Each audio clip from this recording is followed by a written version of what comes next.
Fly chick coming through. Nice to meet you. Glad you came too. Like you said, when you know you got moves. You spit game and you know you spit. Really quick, guys, I want to talk about our sponsor, which I'm so proud to be the owner of, which is Grand Prix Girl. If you didn't know, Grand Prix Girl really started with a simple frustration. It's me and my mom. We've loved F1 for so long, but we couldn't find merchandise made for women, which kind of blew our minds, seeing that women make up now over 43% of the F1 fan base.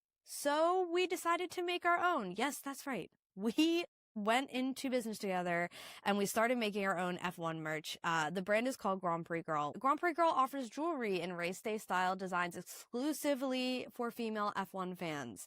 We keep you guys top of mind every time we are designing something, and our brand is truly all around female Formula One and motorsports fans. You can shop our best-selling products like our paddock pendant and even our new double stack bracelets that just came out at grandprixgirl.com. You can find us on Instagram and TikTok as well at Grand Prix Girl, and we hope you come join us over in our community. We are really proud to sponsor this podcast, and we are so proud and honored to bring you merch made for female fans. So again, go check us out at grandprixgirl.com, and back to the podcast. Hello and welcome back to the Fastlane Collective. It has been a while, well, it feels like it's been a while since it's just been me and Daniela. No Brianna this week. She's feeling slightly under the weather, so you just have to put up with me and Daniela. But before we get into just the chaos of the Monaco Grand Prix, Daniela, how are you doing? Yeah, I'm good, thank you. Straight into the FE world. It's a bit busy. We've got Sanya coming up and I fly to China next week. So it's a little bit hectic, done a little bit of F1 in between. So it's been good. How have you been, Yaz? You finished uni now? Yeah, I finished uni. I feel free. I'm not stuck at my computer anymore, like trying to finish all my coursework and all the editing that I had to do. So yeah, I'm kind of like, now that I finished, I'm like, what do I do with myself? But we have lots of F1 to talk about. We had Monaco this weekend, and then we've got, no more breaks, at least coming up. We've got Barcelona next week, so I've got F1 to fill my time. But we're just going to get right into it because, for Monaco, this was quite eventful. Maybe not as much action on the track, but we definitely have plenty to talk about. But my first question to you, Danielle, to kind of kickstart this podcast is, do you think this is the best Monaco race that we have had in recent years, despite only having 21 overtakes? I think so, in terms of the buzz around it and the drama that happened with it during the race. Not necessarily track action, but during the race. And it was a race that I enjoyed. Now, usually I don't really enjoy the Monaco Grand Prix because, let's be real, we just watched the same cars in the same order go round for like 78 laps or however long it is, and you kind of sit there like nothing's really happening. But I felt like with this race quite a bit was going on because we had a few crashes.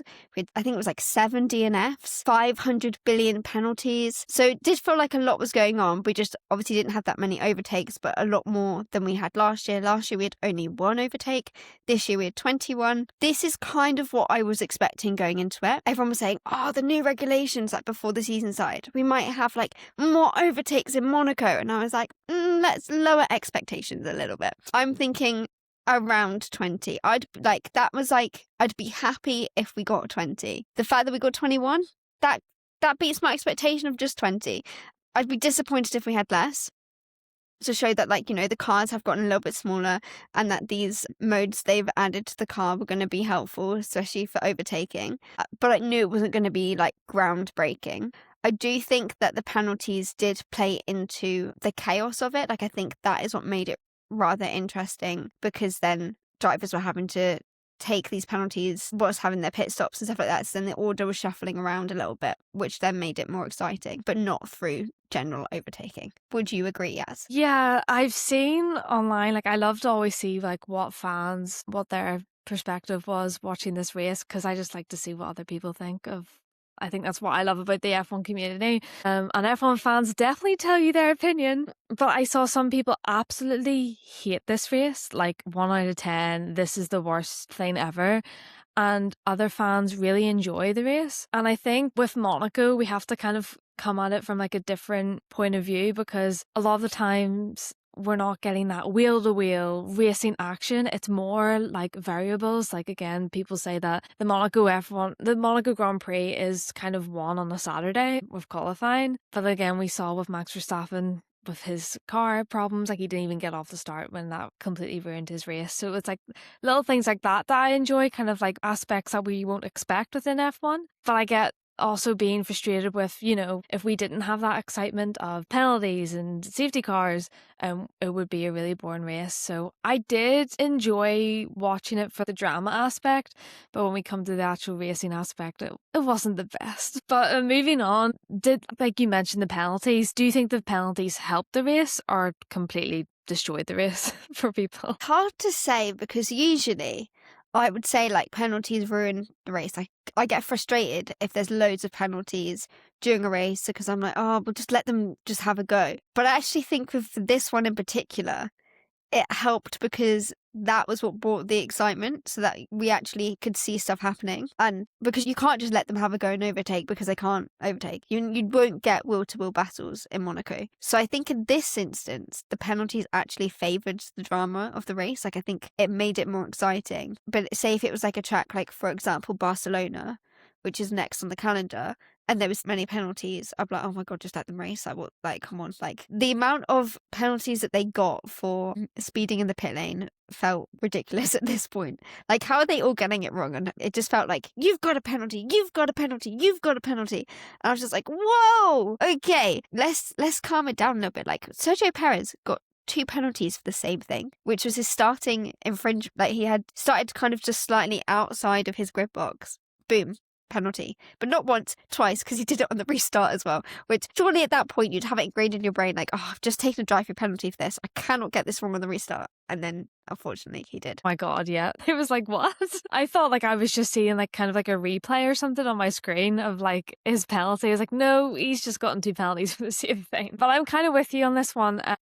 It's like a bit of both, isn't it? There's some positives with the penalties of like it added that tension, that drama. It created some more major storylines. Like again, Gasly could have been on the podium and he wasn't.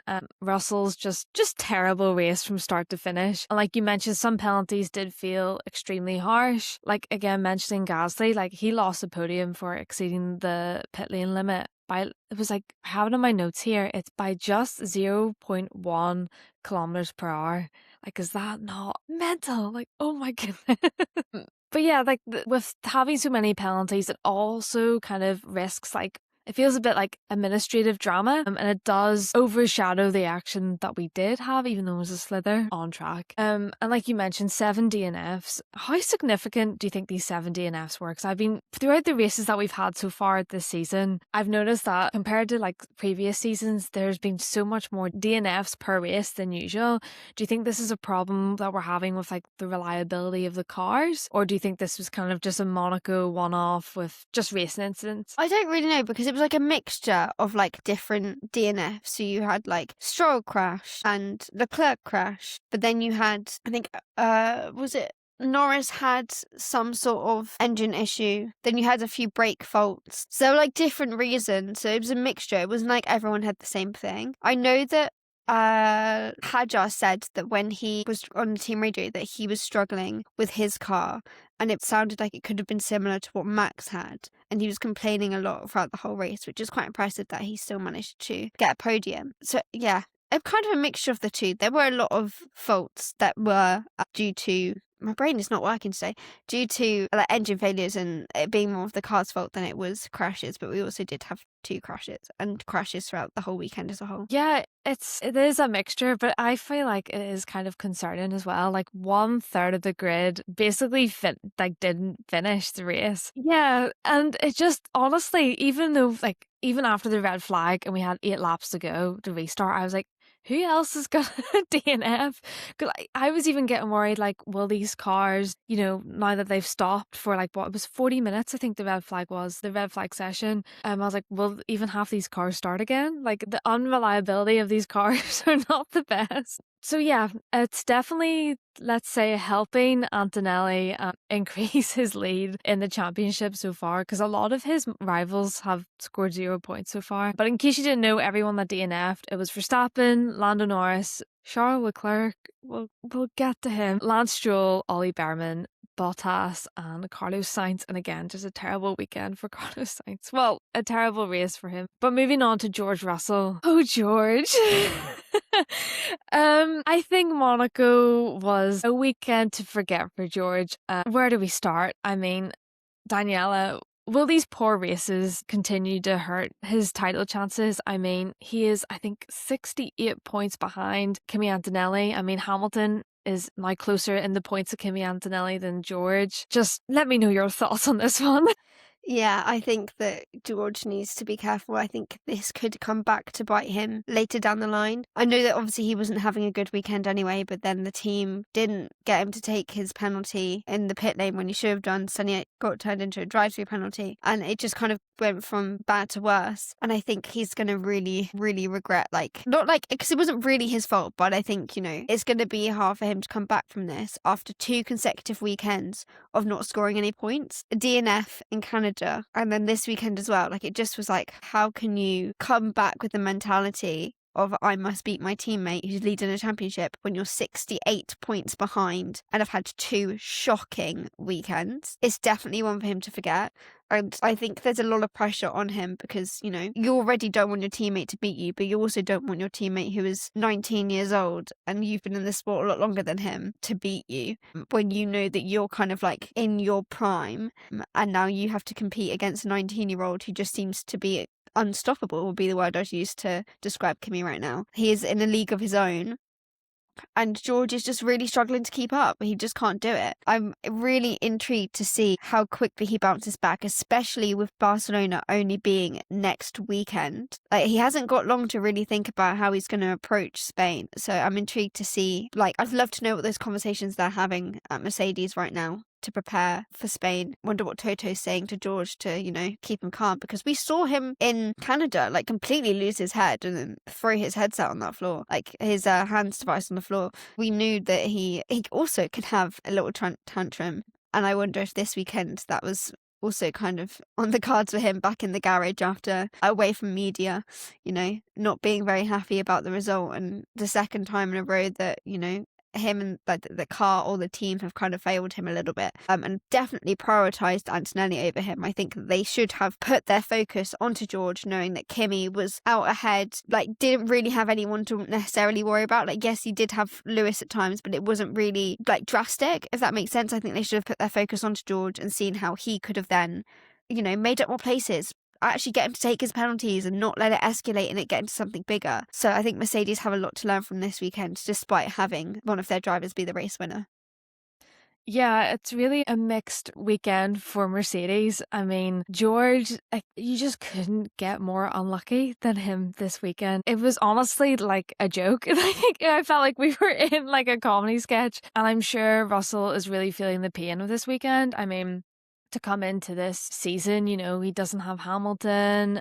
He has a car that can win races. He even said at the start of the season, I like this car, I like this engine. And I think he just put a curse on himself from then.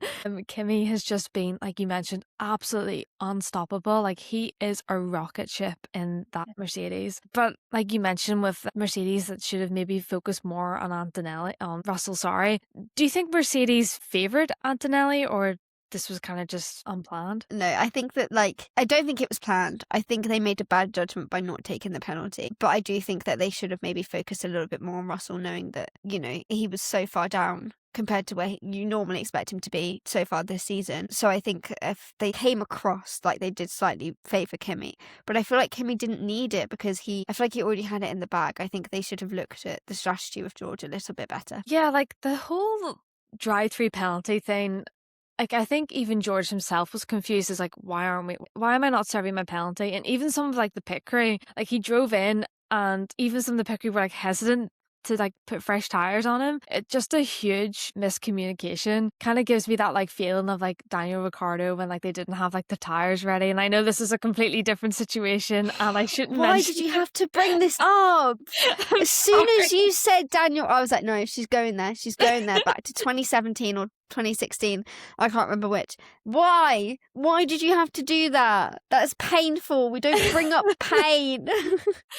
It's just anytime I see someone in Monaco that has such poor luck, I'm like transported back to Daniel Ricciardo. So, do you think next year will be George's redemption? Do you think he could then go on to win the Monaco Grand Prix after this year his team kind of messing him up, which is obviously what happened to Daniel? I think so, but I think he will definitely try to like have a redemption arc, whether he succeeds or not. I think it all just kind of depends on where this season goes. Like, I think if Russell loses the championship, say to Kimi, that like he'll definitely have a fire lit under his arse and want to like prove to everyone, and also I will win Monaco and on top of everything, but we shall see. But moving on, how do you think Russell just kind of recovers? I mean, we're going into Barcelona next weekend, you know, we're not having a break in between races. Do you think he just needs to reset?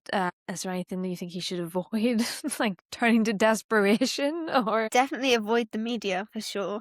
It's hard. I don't know how to prepare as a driver because I'm not one, but I think he just needs to put aside what happened and focus on Barcelona. If they're going, I don't know if they're going back to the UK to go on the simulator or if they're going straight there. I'm not too sure. But if he is going back to simulator, put that time in and really focus now on Spain, forgetting, like, obviously having those conversations and a debrief with the team and to be like, we can't let this happen again. But it wasn't necessarily so much driver error as it was like team miscommunication. But I think that, you know, he had quite a poor qualifying, like from him. Like usually we're seeing like Kimi and George like 1-2, like we're seeing them right at the top when it comes to qualifying. So I was expecting George to be at least second and was quite disappointed when he wasn't, because I thought that's not like you. But maybe Monaco's just not his track. I'm not too sure. So maybe he will bounce back in Barcelona. But I think just putting the energy in, learning from, getting the team as well as him to learn from these mistakes going forward. But I don't think there's that much he could do that he's probably not already doing. yeah, Monaco is such a difficult track. Like, I know these cars have gotten slightly smaller since last season, but they're still huge cars going around these tiny corners. It honestly surprised me that, you know, Kimi Antonelli, it's his second season in F1 and he did not crash, because those corners are just so tight. Like, even watching, I'm like, oh, I feel so tense watching them go around these corners. So maybe, like you mentioned, just maybe Monaco isn't for Russell. But I'm with you as well with his qualifying. I was quite surprised that he wasn't closer to Kimi. I think he was 4 seconds, maybe 0.4 seconds. Around 4 seconds, I think, was he was like off the pace of Kimi. So yeah, very unlike Russell. But there's still 16 races to go. Like, again, last season, I was so confident that Oscar Piastri was going to win the championship. But I was hearing P1 with Matt and Tommy talking about, like, I can't remember the statistic, but they were like, did the maths of like what would need to happen for him to lead in a championship. And I think they said that if Mercedes were to have 1-2 and George was to win the races, then Kimi would need to finish second and George needs to finish first in 10 races for him to catch up. I might have got that wrong, but that I think is what Matt and Tommy said, but I may have completely messed that up. And so 68 points is actually like quite far away. Because if you think to catch up, really, you'd need Kimi to not score in like almost 3 races, because it's 25 points for a race win. So even the next 2 races, if Kimi wasn't to score, George still wouldn't be on par with Kimi. Interesting. I didn't do the math, so that's really interesting to hear. You never know in the sport. Formula One is always so unpredictable. Even when I feel like I know who's going to win this championship, it's written in the stars, something can always happen. So we shall see. Very true. Very true. Speaking of our driver championship winner, possibly, Kimi Antonelli, let's have a bit of a chat about him. I mean, his 5th consecutive win of the season, his 2nd season in F1. He's only 19 years old. That hurts my soul. That hurts my heart. What do you think is going through his mind right now? I mean, the pressure must be unbelievable. The pressure must be unbelievable, but knowing that you've beat your teammate twice and you're 66 points ahead of the next driver in second, who is Lewis Hamilton, must be the best feeling in the world. Now, I don't want it to go to his head too quickly because, you know, I do still want him to win this championship. I am not going to be biased. I am being biased. But I think he's definitely going to be wanting to keep himself grounded. There are going to be moments where he's going to be like, haha, I'm leading the championship. I've got Lewis Hamilton behind me. I'm 66 points ahead of him. George is behind Lewis. This is amazing. We're going to win the drivers and the teams and the manufacturer. We're going to win everything. It's going to be amazing. Now, yes, I understand, but I think he does need to stay grounded because that might go to his head a little bit too quickly, and then we don't want any disasters here. So we'll rein it in a little bit. But I think right now he'd be feeling pretty good, especially Monaco. You've just won Monaco at 19 years old. That is so impressive. I can't get over that. I was rooting for him the whole way. I also didn't get to watch the race like as it happened, so I had to turn. I did not go on socials because I was like, I don't want anything to be spoiled for me. But I was rooting for Kimi. And I had to keep as well, like my brother's girlfriend works in Mercedes, and the first thing she does is she always posts if they win on her Instagram story. My mum's telling me, do not look at her Instagram story because you'll find out if Kimi or George have won. And I'm like, okay, I won't. So I had to really restrain myself because the first thing I do is go on social, and I promised myself I was not going to let this result be ruined to me. Unfortunately, though, I knew one thing that happened, and I'm going to blame Brianna for this because I opened TikTok, and usually my TikTok isn't that heavily F1. Like, I can kind of get away with it. I open it, and the first thing that's there is about Leclerc having a bad day. I didn't know what happened. I just knew he'd had a bad day. And I was like, no, Brianna, you've ruined it for me, because I'd done so well of like not seeing any spoilers, and that was the one thing that I saw. Brianna, next time you come on this podcast, we will let you have it. But if anyone was going to post about Charles Leclerc and his crash, it was going to be Brianna. I won't lie, I thought maybe he had a penalty. I wasn't expecting a crash. So when I did see him crash, I screamed, no, Charles! Even though like I knew something bad was going to happen, I just didn't think he was going to crash. I thought it was going to be a penalty that like got in his way and like messed up his day. So it did hurt a lot when I saw that. Yeah, the whole like crashing situation, like I guess we'll talk about this. You know, Kimi Antonelli winning, congratulations, you're great. We can kind of like, there's not much more to talk about with you. I mean, the youngest person to win Monaco as well. I'll put that in there. I didn't know that. Okay, well, yeah, impressive. New record. But yeah, this like situation with the track and just Charles Leclerc in general and his crash. Obviously, we had the problem with like the marbling and kind of, well, we thought it was marbling, but it was actually kind of the pieces of the track coming up and that were once paved over. Charles still firmly believes that it was his brakes. It was his brakes is why he had that crash. Do you think it's kind of a mixture of the track kind of coming up as well as his brakes, or are you kind of with Charles in this one? Because a lot of people have been saying, no, Charles, like I know you're really angry with your team, which is very fair, but literally the track was coming apart. Well, it's hard because I'm not a driver, so I don't know how much that would like how much the surface being disturbed would affect him. And I kind of want to take his word for it because he was the one driving the car. And also no one else crashed. Oh, that's a lie. Lance crashed in the same place, but like no one else really mentioned it as far as I've seen, but correct me if I'm wrong, that it was too much of an issue. So I'm going to say Charles, but then Lance did crash in the same place. It was more that it was because I was looking on the onboards before we started here. It literally looked like a carbon copy of Stroll's crash, which is why people are like, okay, we know you've been having problems with the brakes, but was it maybe just a mixture of both for you? Or but yeah. Either maybe he way, needs to watch his own onboard bag. Yeah, I mean, again, we are not drivers, so people don't come for us. But yeah, it's not a good look for especially Monaco that has like so much money. Like it's a city of rich people. Like could they not have, I don't know, put like better quality gravel on the floor? I wonder if maybe it's a bit of disturbance because if you think about it, you've had like F2 and was F3 there this weekend as well, and then a couple of weeks ago you had Formula E there. And obviously the road is used all the time by cars anyway. And they probably would have maybe resurfaced it before Formula E. I don't know for sure, to be honest. But they might have done. And then they obviously have had cars on it in between F1. Maybe they resurfaced it before F1 and it just came a bit loose. And they didn't put the tarmac down properly. I don't know. I'm just thinking about like the amount of vehicles that have been going over that road. Because it's not like you've got a proper circuit where you have... like that kind of gets looked after and maintained a bit better because it's not a street circuit. I don't know. I'll be Yeah, honest, no idea. I didn't really factor that in. I guess like a part of me is like most people are there for the Formula One, that you would think that they would really double check that the surface is completely perfect. Yeah, but Monaco don't like to shut down the roads at all, really. Like, they like to keep it at one point. Like, they like to keep it open for as long as possible, which is why for Formula E, we will have practice sessions, qualifying and race. We'll have both practice sessions, which we'd normally have on a Friday, on a Saturday, and we'd have it all in one go so that the roads can stay open for as long as possible. So I think if they have to shut the roads to resurface them all the time, the residents are not going to be happy. So I wonder if that's maybe the reasoning behind it. I'm not too sure. Yeah.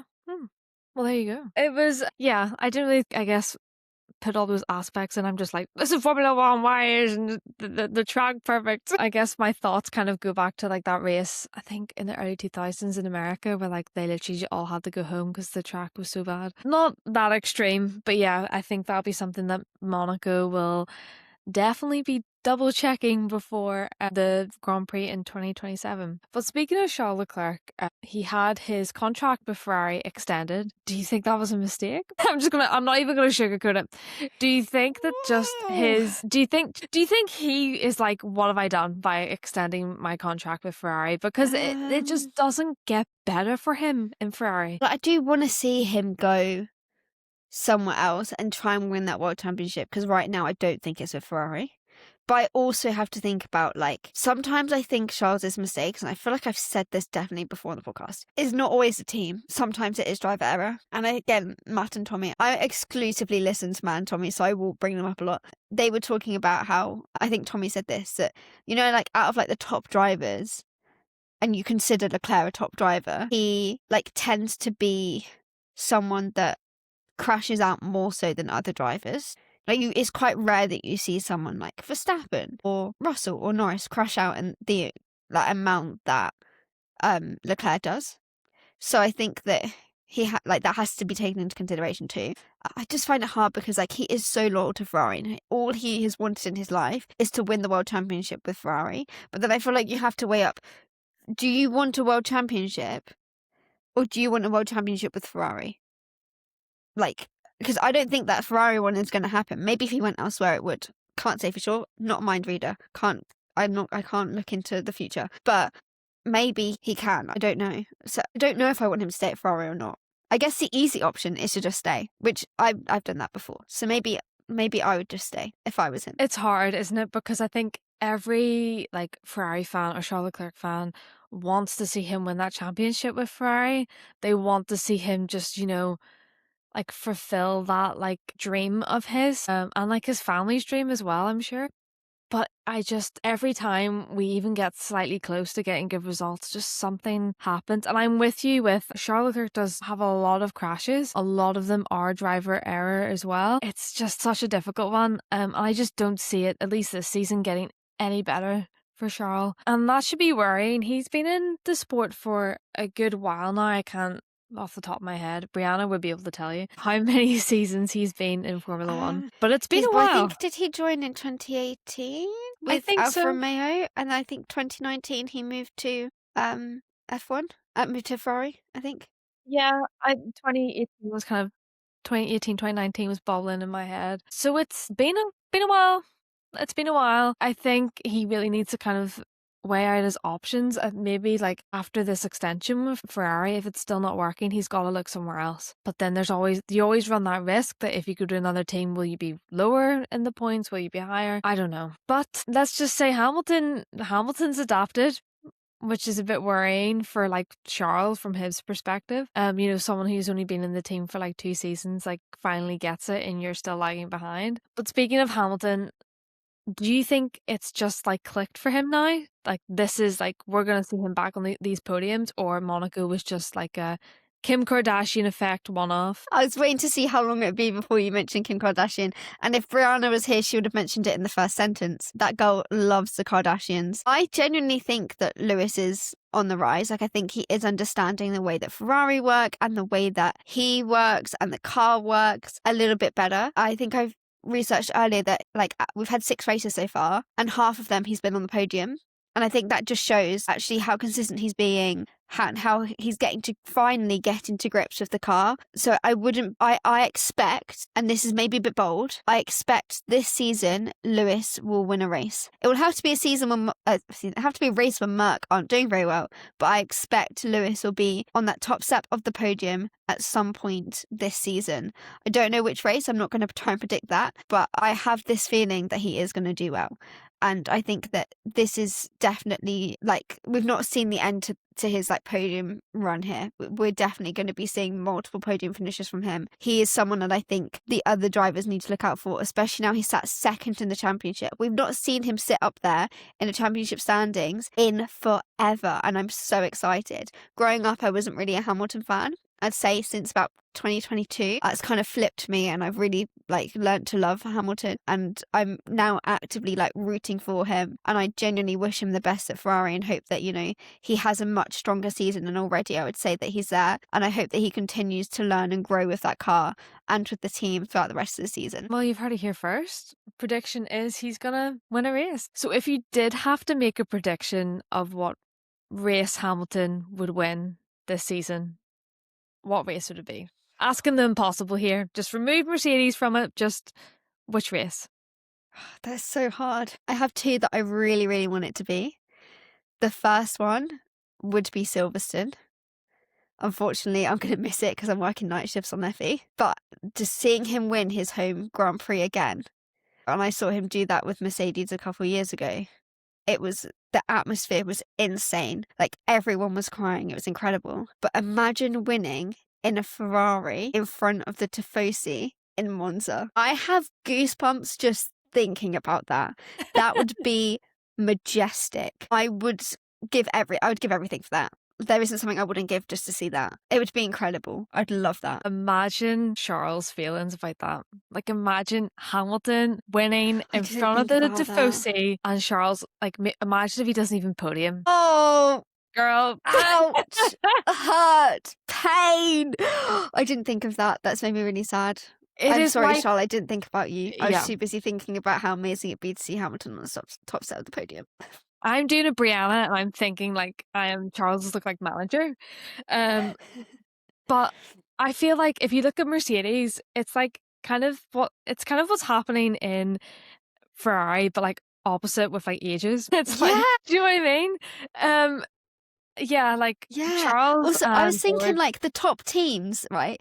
All of the top teams, sorry to kind of completely sidetrack, all the top teams for this race had one driver do really, really well and one driver do really, really bad. So you had Mercedes, Kimi win, George just completely nowhere. Then you had Red Bull, Max DNF, Hadjar on the podium. Ferrari, you had Charles DNF, Lewis on the podium. McLaren, you had Norris DNF, and I think Piastri was 4th or 6th. He was 4th. 4th. So yeah, like I feel like out of the top 4 teams, you had one do really well and one do really badly. Yeah. What a season we're having so far, and there's still 16 races to go. But to kind of wrap up like the Hamilton chat, my last question for the Hamilton section here is, do you think Hamilton still feels like he has something to prove? Because this seems to be a constant thing that I see every race weekend. He talks as if like, you know, I'm here and I'm here to stay. You know, everyone thought him moving to Ferrari was like a farewell tour in a way. It was like, this is him. He's going to do this. He's going to try this. And if it doesn't work, he's going. So what do you think? I think that he is trying to prove himself, because he said something along the lines of like, it feels like I'm having to remind people who I am. And he said that last year it felt like people had to remind, like the fans had to remind him who he was. And now it's like he's really trying to prove himself and prove to the fans that he can be on fighting for a championship and that he hasn't left. And it very much, and I know we've mentioned this guy already today, but it very much feels like that kind of Daniel Ricciardo effect where he's like, I'm still here. I never left. That was kind of the energy that I was getting from Lewis.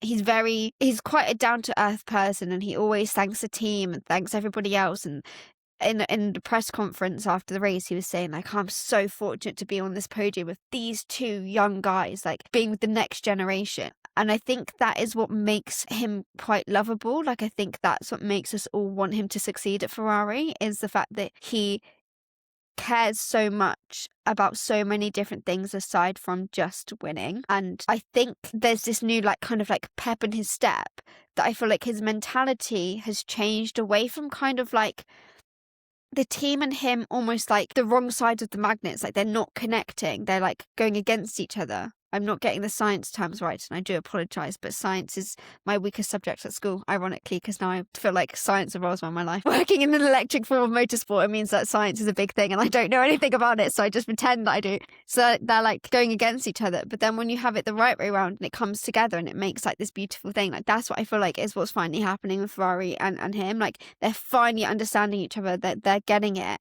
So now, instead of kind of being against each other, and like it almost felt like they were so different that it almost became like this hatred between the two, and they were just like grazing against each other. They could not make it work, and now they have, and it's all come together, and now they're creating something really beautiful with these podium finishes. So I think that he is trying to prove to people that, you know, like, he's gelled with the car, he's gelled with the team, and he's not going without a fight, and that's very much proven by slipping into second in championship. Now, yes, he is only 2 points ahead of Russell, but I think that he's still got a lot more to give, as I said earlier. So I wouldn't be surprised if we see him and George battling it for second in the championship. We're here for it. We would love to see that. Yeah, no, it's great to see Hamilton. I mean, last year he was just depressed. Like, that man, he needed like the breaks that we had this season, because of just, I think last season was just a complete write-off for him. And I think Hamilton he has stopped driving the Ferrari like a Mercedes.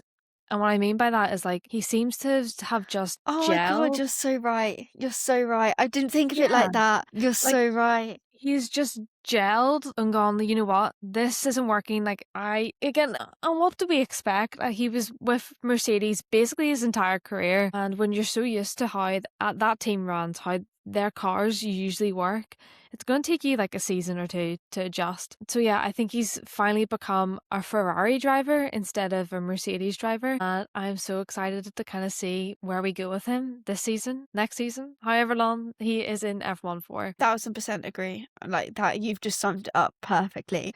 And I'm annoyed that I had not looked at it in the same way as you this whole time. But that is it. He was trying to drive the Ferraris if it was a Mercedes, and that's why it wasn't working. And he was treating the team as if they were Mercedes, but they're not. And he's now adapting to it finally. Yeah, no. I kind of, like, yeah, when I was watching it, the race, I was like, I see it, like, just clicked in my mind. I was like, he's actually a Ferrari driver now. But moving on, like, kind of the last team I want to speak about is Red Bull, and specifically Isaac Hadjar, because my man was pissed on the radio. I mean, Isaac, did you even expect him to get on the podium like this race compared to like just what was going on throughout only really because of the penalties. But if you put the penalties aside, no. It was at the end when I worked out the maths of like, okay, well, this person's got a 5-second penalty. Like, I was then able to kind of figure out like, oh, he's actually going to make it onto the podium. But before that, I was not expecting it at all. Yeah, he was really struggling with his Red Bull. I think it was a power unit problem. I was honestly surprised that he didn't retire the car, because he could not get this thing to go any faster, and having George breathing down his neck. Do you think this kind of shows his skill in the sport, and that he's going to be one to watch when his car actually works? So I was slightly worried that, you know, like the pressure was going to get to him a little bit of like, George is breathing down my neck, and then he's going to start to panic because car's not going fast enough and I'm not getting what I want out of it, and then he was kind of going to like spiral. But actually he didn't, and he maintained it, and he obviously got his car home in one piece, but B, ended up finishing on the podium and keeping George behind him, which again, like, I wasn't really expecting that, just because of like how young he is, his like, not like lack of experience, but like obviously George is a lot more experienced than he is, so I was expecting George to be able to make a move and overtake, and then obviously he had like Oscar behind him and stuff like that, so like there are people behind him who know these streets of Monaco like the back of their hands, and he did it. Like, I think he did a very good job of keeping everyone at bay, and also manage a car that really was not strong enough. And we don't fully still know yet, as far from my research that I can tell, that what the issue was with Max's Red Bull, and I don't know if maybe it coincided, so this might be something that they're going to look at ahead of Spain. But it's interesting that both on the same weekend that they both had big struggles. Obviously, Max didn't even make it off the start-finish straight, and Hadjar complained the whole way around that there was something seriously wrong with the car. So to be able to, say he's struggling with pace, but be able to keep up, I think is very impressive. Yeah, I mean, the FIA have recently put out an article saying that the Red Bull have the top rated engine, which is surprising to me because of basically what was happening in Monaco. Yeah, and I would have thought Mercedes would have had the best engine, because I felt like that was such a big part of not only of the car as a whole, but I felt like the engine was really what was propelling them. Yeah, so I think it's how they've rated it is Red Bull then Mercedes, but maybe the Red Bull just doesn't have the reliability. Maybe it's not maybe an engine problem, it's maybe how long the engine actually lasts and the amount of pressure it could take. I'm not an engineer, I'm waffling, so yeah, don't come for me about you don't know how to fit the engine. I don't, I really don't. But I think it's a bit worrying going into these next couple of races, especially with the attitude of Max. He just seems so fed up with his Red Bull this weekend, he has these past couple of races. And I know me and Brianna kind of were talking about it last race recap, but do you think that Max might just kind of leave after this season? I feel like we talked about this before, and I'm not too sure. I'll be honest, I don't know. I'm kind of on the fence about it, but I think leaning kind of towards yes, just because he's been looking into other types of motorsport. He has a family now. He's clearly not enjoying himself as much in F1 anymore. I think that was pretty much shown by when he DNF'd and went, well, my house is 500 meters away, I'm just going to go back home, which also fair play to him, because I probably would have done the same if I lived in Monaco. So I think that this is making me think more so leaning towards this is going to be his final year. He might prove us wrong and he might do a couple more years and just see how the regulations go, but I wouldn't be completely shocked if he decided that this year was his final season. Yeah, the reason why I wanted to kind of bring that topic up again, because I kind of had, I don't know, maybe this is just a gut feeling, but he just seemed even more or less unbothered than usual. Even when he had I don't know if it was a stall or the engine just cut out at the start of the race, he was yep, okay, that's it. Well, let me go back to the pits, basically. There wasn't no, my race, what the hell? It was just kind of all right, well, let me go home. Which, yeah, I mean, I know people have mixed opinions about Max, but I do enjoy having him in the sport, and I do think he'll be really missed once he's gone, but also it's good that he's a driver that kind of knows that I've done what I wanted, I've achieved what I wanted, and I can just kind of retire and live off my millions, unlike some other drivers, which, Fernando, I still love you, but you're going to be here till you're getting wheeled into a car. Well, that is all that we have for this Monaco Grand Prix recap. We really hope you enjoyed. Please subscribe, leave a comment, follow us on social media, and we really appreciate all the time that you spend listening to us and giving us a couple views and some of your hard-earned time today. So thank you so much, and we will see you next time in the Fast Lane. Bye! Hello, fly chick coming through. Nice to meet ya, glad you came too. Like you stand when you know you got